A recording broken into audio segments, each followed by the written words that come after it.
They don't just harvest crops. They command the land. These machines weigh more than a tank, cut wider than a freeway lane, and eat thousands of bushels before lunch. From the German-made CLAAS Lexion to the all-American John Deere S7, today we're diving into the 5 most powerful grain harvesters of 2025. Not just specs, but stories.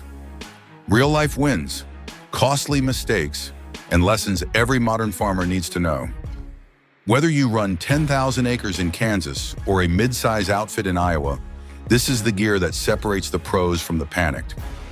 So buckle up, because what you're about to see is raw agricultural power.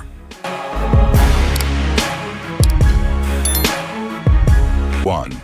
The monster in the field. Why bigger machines rule the Great Plains. Let me paint you a picture. You're 62 years old. It's early September in central Kansas. The sky's clear, the wheat's bone dry, and you've got 6 days before the forecast turns nasty. And in front of you sits the CLAAS Lexion 8900. This isn't just a combine, it's a beast of burden engineered for one thing: to eat fields alive. 790 horsepower, 18,000-liter grain tank, a 45-foot cutter bar so wide you'd swear it was clearing a runway. This monster can pull down 100 acres before noon and still be hungry. While other machines are unloading, refueling, or fixing their trackers, the Lexion just keeps going and going. Real story Nebraska farm owner, 2024. Take Bill Hargrove out in York County, Nebraska. For years, he ran 2 smaller combines, 1 case, 1 older Deere on rotation, 2 operators, 2 fuel bills, 2 maintenance schedules. Then, in 2024, he bought one Lexion 8900. Same acreage, 20% faster, 1 operator, and the kicker: his stress during harvest dropped by half. His words: "I used to race the weather. Now the weather races me." The costly misconception. Now let's talk straight. The biggest mistake I see folks make, especially those expanding fast, is buying 2 cheap combines instead of 1 big one. On paper sounds smart. In reality, twice the grease, twice the downtime, and twice the headaches. Because what breaks on a small machine breaks more often when you push it hard. When big actually saves you more. Out here on the Great Plains, size buys you time, and in farming, time is your margin. You beat the rain, you cut the wind, you stay ahead of the frost. That's not luxury. That's how you survive in years like 2022 and 2023, when harvest windows shrunk to less than 9 days in some counties. Takeaway for serious operators. If you're managing over 5,000 acres and your harvest window is tight, bigger isn't just better, bigger is insurance, bigger is peace of mind. And with a combine like the CLAAS 8900, you're not farming, you're commanding a fleet in 1 chassis. But here's the twist: muscle alone doesn't win the game anymore. Because what if your machine could think for you, adjust for terrain, crop flow, moisture, all without touching a dial? Coming up next, we pit John Deere's brain against Case IH's brawn in a showdown between smart and strong. 2. Smart versus strong. John Deere S7 versus Case IH 9250. Who is the real king? All right, folks, we've seen what raw size can do in the fields of Kansas. But what happens when power meets intelligence? It's time for a head-to-head. The Silicon Smart John Deere S7 900 versus the red-blooded Case IH 9250. A combined showdown between the thinker and the tanker. Part 1, the tech genius John Deere S7 900. Let's talk S7. 617 horses under the hood. Sure, but the real kicker: this thing thinks before you do. Ground speed automation, predictive terrain mapping, auto-adjust header height. It's not just a combine, it's a data center on wheels. You ever ride a machine that slows down on its own when it hits heavy yield, then speeds up when the crop thins out? The S7 does that in real time. No knobs and no guesswork. Just push go and let it do the thinking. Part 2, the iron workhorse Case IH 9250. Now let's swing to the other side. The 9250 may not talk to satellites, but it'll haul 410 bushels uphill in the rain and never blink. It's got a 625 horsepower heart and a heavy-duty chopper that eats residue like breakfast. Ask any veteran farmer and they'll tell you CLAAS is built for punishment. Less wiring, more metal, fewer sensors, more steel. It's not fancy, but it won't leave you stranded in the middle of a cornfield with an error code you can't pronounce. Comparison, who's it for? So, which is better, that depends on you. Got 8,000 acres in the Corn Belt, tech-savvy crew, precision yield tracking, go S7. Your bottom line will thank you. Running rugged land, tight labor, no time for diagnostics or firmware updates, go 9250. You'll sleep better when the skies look angry. Common mistake alert. Here's where I see folks trip up buying an S7 without the right operator behind the wheel. Look, that machine is brilliant, but if your guy still uses a flip phone, you're going to be burning diesel trying to figure out which menu resets the rotor speed. On the flip side, don't grab a 9250 expecting all the bells and beeps. It's a straight shooter, not a show pony. Lesson from the field. Last year, Randy Mulligan from Iowa made the jump to the S7 900. 73 years old, third-generation farmer.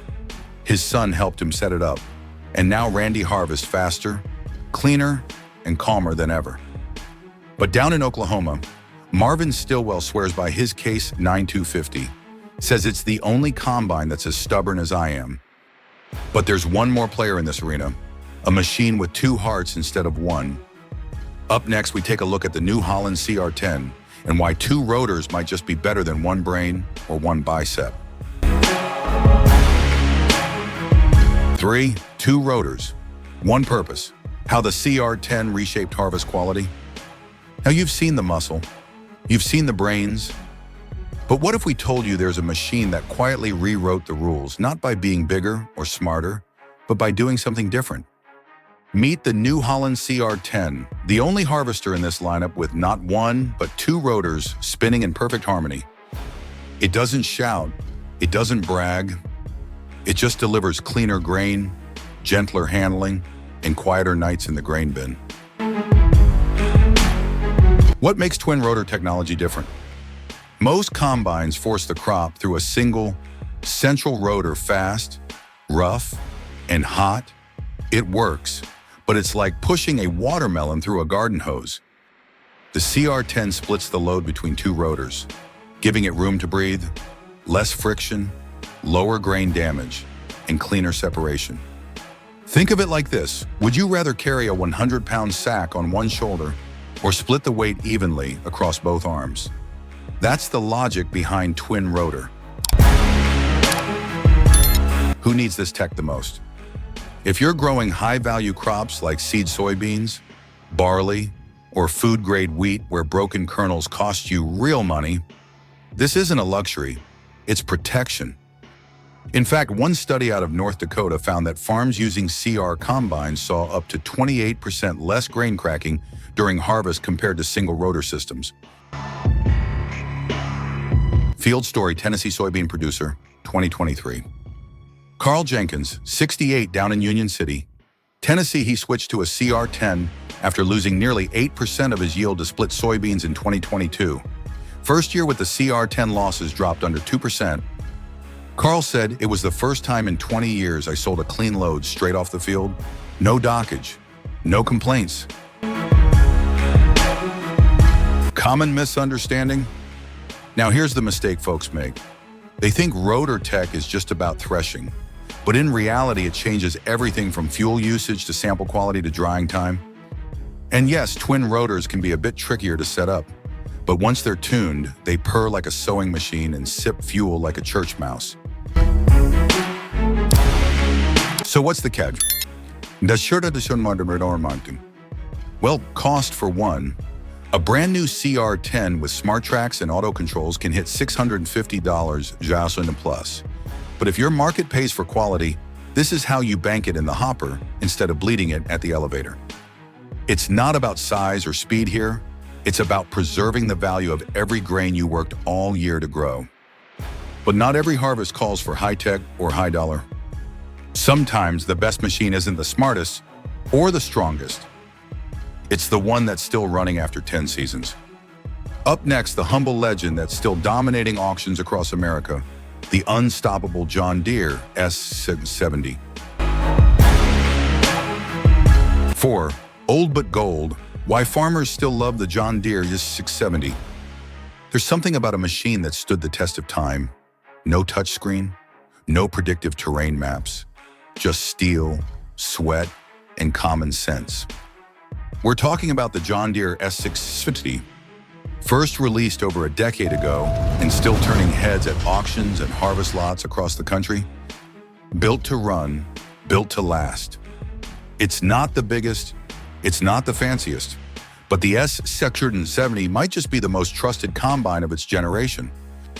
With a 9.0L PowerTech engine pushing just shy of 400 horsepower, a 300-bushel grain tank, and a cab so familiar it feels like an old friend, this machine just works. It's the kind of equipment you hand off to your grandson, knowing he'll still be using it when your boots are hung up. Real life, the three brothers of Hutchinson, Kansas. Meet the Carson brothers, three corn and wheat growers from Hutchinson, Kansas. They run three S670s, all from different years, 2013, 2015, and 2017, combined over 12,000 engine hours. And guess what? Every single one's still running with the original rotor assembly. One of them joked, "We know her noises better than we know our wives." That's loyalty. That's legacy. How it stacks up today. Now, compared to the S7 or the CLAAS Lexion, sure, the S670's got fewer screens and less automation. But here's the kicker. It also has fewer error codes. It's easier to fix, cheaper to maintain, and you don't need a laptop and a PhD to calibrate the feeder house. Mistakes you'll want to avoid. But hold on, don't get romantic and buy just any used SC70. I've seen folks burn because they skipped the hours check, ignored the rotor wear, or overlooked the hydrostat response. If you're buying used, do your homework. Ask for the service history, inspect the sieve bushings, look at auger flighting and unload hours, because a good one, she'll go another 4,000 hours. A bad one, you'll be wrenching every third day. Why this machine still wins hearts? At the end of the day, the S670 is like a pickup that still hauls, even after the miles pile up. It might not wear the crown for power or tech, but it's earned something better trust. But there's one question we haven't answered yet. In a machine this big, what gets you farther, tires or tracks? Coming up next, we dig deep into track versus wheel and how one decision could change your entire season. Track versus wheel, how to choose the right mobility system. It's one of the biggest decisions you'll make, even bigger than horsepower, and maybe even brand tracks or wheels. Out here in the real world, it's not just about what moves the machine, it's about what protects your yield, your soil, and your sanity. Wheels, the workhorse of tradition. Let's start with wheels. Cheap, reliable, and easy to replace. You've probably run them all your life. They're great on firm ground, easy to maintain, and don't need special mechanics if something goes south. Need to change tires? Call your local co-op. Break a track in season? You're calling a technician from 3 counties over. Tracks, the modern traction advantage. Now tracks, that's where the big boys play. When your fields are wet, your ground is soft, or you're trying to preserve topsoil, structure tracks spread the load, cut ruts in half, and give you the freedom to run earlier and longer. The Lection's Terra Track and New Holland's Smart Track systems. They'll get you through where wheels just spin and dig. Real-world example, the Lost Week in Iowa, 2023. Last year in Iowa, the first week of October dumped 3 inches of rain. Most wheel machines stayed parked for 6 days, but track-equipped combines, they were rolling by day 2. For one soybean grower in Greene County, that meant the difference between grade 1 premiums and downgraded, cracked pods. Cost and maintenance comparison. But let's talk numbers. A track system can add $40,000, $60,000 to your bill up front. And the wear parts, bogie wheels, belts, and torsion arms ain't cheap. Plus, if you're doing long roading between farms, tracks don't love pavement. That's why some guys opt for the Track Plus rear tire combo, best of both worlds, if your terrain calls for it. Don't buy tracks just because they look cool. I've seen folks in central Nebraska put full Terra tracks on clay ground and burn through them in 3 seasons. Likewise, I've watched wheel machines sink like a brick when the frost breaks in North Dakota. Rule of thumb, if you've got flat, dry, uniform fields, stick to wheels. But if your land holds water, slopes, or varies field to field, invest in tracks. They'll pay for themselves in uptime. Lesson from the field. It's not about pride. It's about being honest with your dirt. The right undercarriage won't make your combine faster, but it might make sure it finishes the job when the weather turns ugly. But power and traction mean nothing. If your machine is burning too much fuel, breaking down mid-run, or costing you a fortune to keep alive? Coming up next, let's talk the hidden costs, fuel, downtime, repairs, and the money most farmers forget to budget for. 6. The hidden cost, fuel, downtime, and repair pitfalls. Now let's talk about the side of harvesting nobody puts in the brochure. Not the shiny spec sheets, not the dealer demo days.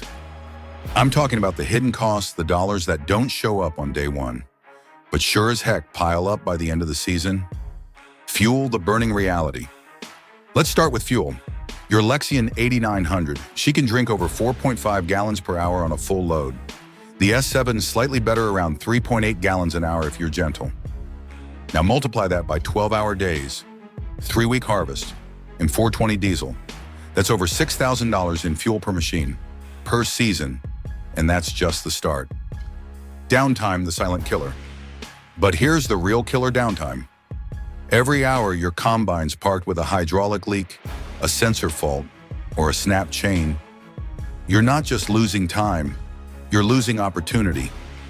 And out here, when the forecast gives you a 72-hour dry window, losing a single afternoon can cost you a whole grade on your grain. Repair pitfalls and electronic gremlins. Modern machines are smart, but when they go dumb, it gets expensive. Ever seen this before? JD throws a code at 5:45 a.m. Your operator calls you call the dealer, text says they'll be there by 2 p.m. And just like that, you've lost a perfect harvest day. Meanwhile, your neighbor with an older S670 is out there, chugging along, windows down, no codes, no drama. Common mistake, ignoring service intervals. I've seen too many folks buy new combines thinking they're bulletproof, but skip your 250-hour inspections, ignore chain tension, let air filters clog up. That $650,000 machine starts feeling like a high-maintenance teenager real fast. Lesson learned, budget beyond the brochure. Here's a rule I live by when you buy a combine. Budget 20-30% on top of purchase costs for fuel, maintenance, labor, and unplanned service in the first 2 years. If you're running new tech, consider a dealer service plan, or better yet, train one guy on your crew to do basic diagnostics. It'll pay for itself by season 2. Real story, the $18,000 breakdown. I know a guy in Missouri bought a case of 90U50 off auction, skipped the preseason inspection, come harvest, a feeder house bearing failed, locked up the rotor, took 2 days, 1 flatbed, and nearly $18,000 to fix it. He told me afterward, the combine was fast, but the bill was faster. So you've seen the muscle, you've seen the brains, you've seen the tricks and the traps. But here's the question that matters most. Which one's right for you? Coming up next, our final verdict. A side-by-side breakdown to help you choose the combine that fits your field, your crew, and your future. The final verdict, which combine is right for you. So here we are, 5 titans of modern agriculture, each built for a purpose, each tested in fields from Saskatchewan to southern Georgia. And now, the question that matters most, which one is right for you? Let's break it down not by brand, not by hype, but by real-life fit.